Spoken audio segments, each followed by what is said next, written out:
Bakti coba dilewati Ragnar, cutback, Marcelino Ferdinand membuka bagi Indonesia, big game player datang.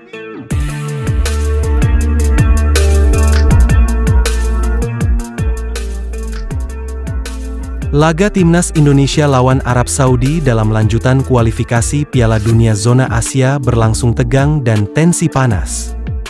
Kekalahan di laga sebelumnya membuat tekanan tinggi diterima Timnas dan terkhusus kepada STY malam tadi. STY di laga ini menurunkan skuad terbaiknya. Eliano yang sebelumnya tidak masuk DSP di laga ini kembali diturunkan.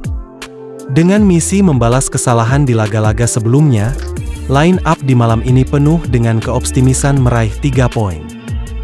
Martin Paes masih dipercaya di penjaga gawang. Sementara di centre back ada Ridho, Jai Itzes dan Justin Hubner. Di back sayap kanan ada Sandi dan di kiri ada Verdong. Untuk lini tengah ada duet Tome Haye dan Ivar Jenner. Sayap kanan ada Marcelino, di kiri ada Ragnar. Untuk striker ada Rafael Struijk. Timnas Indonesia memakai jersey kedua berwarna putih, dan Arab memakai jersey hijau. Sejak peluit babak pertama dibunyikan, Timnas Indonesia langsung tampil menekan. Ambisi meraih 3 poin perdana di laga ini sudah terlihat sejak 5 menit pertama. Peluang emas Marcelino di menit keempat hampir berbuah gol. Berawal dari serangan balik cepat melalui sisi kanan Sandy Walsh, namun sayang masih membentur tiang gawang. Lagi dan lagi, Timnas Indonesia memperlihatkan permainan dengan pressing tinggi di 10 menit awal, sehingga membuat Arab Saudi kocar-kacir. Peluang Ragnar di menit ke-15 menit awal hampir berbuah gol namun masih melenceng. Begitupun dengan Rafael Struijk yang berhadapan 1 lawan 1 dengan penjaga gawang masih melenceng di sisi gawang. Arab Saudi bukan tanpa peluang, beberapa kali pemain Arab sempat akan memberi keunggulan. Namun, lini belakang yang dijaga oleh Ridho, Itzes dan Hubner berhasil meredamnya. Memasuki 30 menit pertama, Timnas Indonesia mengandalkan serangan balik cepat dari sektor kedua sayap Timnas yang dimotori Marcelino dan Ragnar.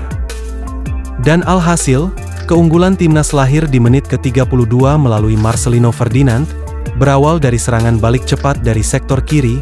Ragnar yang berhasil melewati pemain Arab mampu memberi assist cantik kepada Marcelino yang berdiri bebas. Akhirnya gol keunggulan pun tercipta. Skor pun menjadi 1-0 untuk Indonesia. Timnas yang bermain Spartan di sisa babak pertama terus digempur habis oleh Arab Saudi. Namun, pertahanan dan solidnya pemain membuat kesulitan Arab Saudi. Jika hasil ini bertahan, maka Timnas Indonesia akan beranjak ke posisi keempat di klasmen sementara dengan 6 poin. Berita lainnya. Sebelum laga, Tom Haye optimistis jelang Timnas Indonesia versus Arab Saudi, singgung hasil imbang di laga tandang.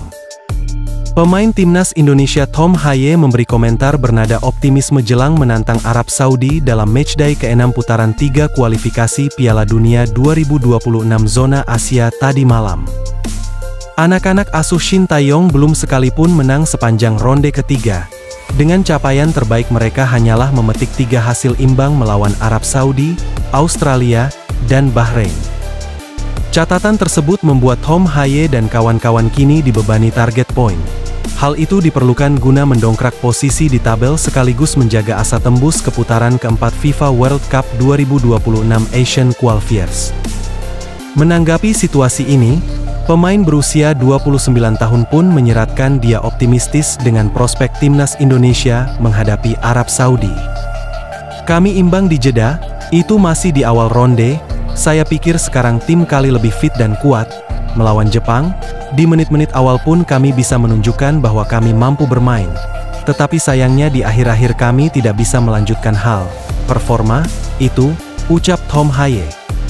Seperti kata coach, kami sudah mempersiapkan diri dan akan menunjukkan di pertandingan besok, tambah penggawa Almere City. Di sisi lain, Tom Haye sejatinya juga tetap menyayangkan kekalahan telak atas Jepang. Memang kami membuat kesalahan, sehingga akhirnya kebobolan. Akan tetapi, seperti yang disampaikan Coach Shin, kami sudah menganalisis Arab Saudi, dan kami sedang mengumpulkan energi untuk laga selanjutnya. Kabar gembira bagi fans Indonesia, amunisi anyar siap diturunkan. Ini penjelasan terbaru Ketua Umum PSSI Erick Thohir. Ya, Ula Romeni merupakan calon pemain naturalisasi baru Timnas Indonesia. Sosok Ula Romeni merupakan pemain berposisi penyerang. Saat ini, Ula Romeni main di klub FC Utrecht yang mentas di Eredivisie Liga Belanda. Sinyal kuat Ula Romeni jalani naturalisasi setelah striker kelahiran Nijmegen di Belanda itu datang ke Indonesia. Bahkan, Ula Romeni saksikan langsung duel Timnas Indonesia versus Jepang di kualifikasi Piala Dunia 2026 di Stadion Utama Gelora Bung Karno, Jakarta. Sayang, dalam laga Timnas Indonesia versus Jepang di kualifikasi Piala Dunia 2026 itu, Garuda asuhan Shin Tae-yong dibantai oleh Samurai Biru dengan skor 4-0. Selain Ula Romeni saksikan duel Timnas Indonesia versus Jepang di kualifikasi Piala Dunia 2026, Ula Romeni juga bertemu Ketua Umum PSSI Erick Thohir. Usai pertemuan Ula Romeni dan Ketua Umum PSSI Erick Thohir, jadi sinyal kuat Ula Romeni akan jalani proses naturalisasi agar bisa bela Timnas Indonesia. Kehadiran Ula Romeni tentu akan tambah daya dobrak lini depan Timnas Indonesia. Erick Thohir mengaku sempat berbicara dengan Ula Romeni soal rencana memperkuat Timnas Indonesia.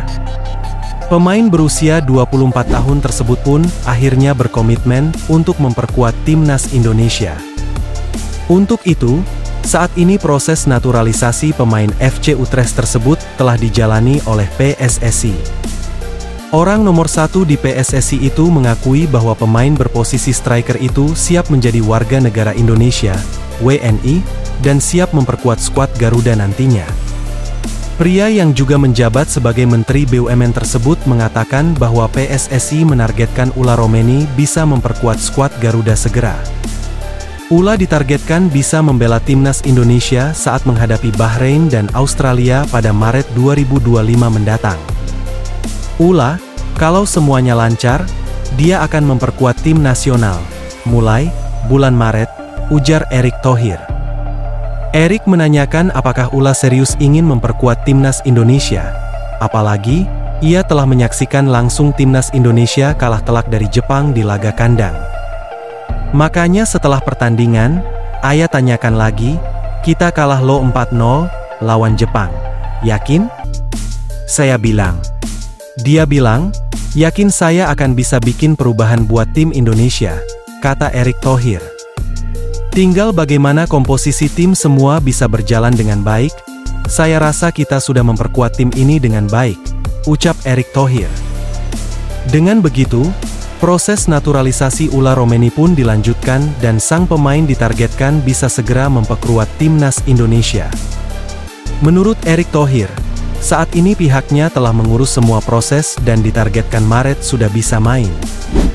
Berita lainnya, termasuk dari FIFA, Timnas Indonesia dapat 2 keberuntungan jelang hadapi Arab Saudi di kualifikasi Piala Dunia 2026. Di tengah kondisi yang sedang terpuruk, Timnas Indonesia justru mendapat kabar baik yang bisa meningkatkan mental pemain sebelum lawan Arab malam tadi. Kabar baik pertama adalah peringkat FIFA Timnas Indonesia yang naik 1 strip dari posisi sebelumnya, meski skuad Garuda baru saja telan kekalahan dari Jepang. Menurut perhitungan football-ranking.com, Timnas Indonesia berhak naik 1 tangga ke urutan 129 FIFA lantaran sejumlah negara di atas skuad Garuda telan kekalahan.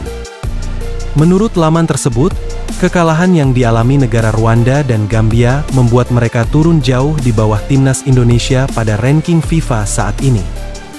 Hal itu membuat Timnas Indonesia naik, meski di laga sebelumnya sempat telan kekalahan telak dari Jepang. Meski kalah telak, namun jumlah poin FIFA Timnas Indonesia masih lebih tinggi dari Rwanda dan Gambia saat ini. Kabar baik berikutnya adalah, pemain kunci tim Arab Saudi yang dipastikan absen saat hadapi Timnas Indonesia. Pemain tersebut adalah Salem Al-Dawsari, striker 33 tahun milik Al Hilal tersebut, harus absen menghadapi Timnas Indonesia akibat cedera.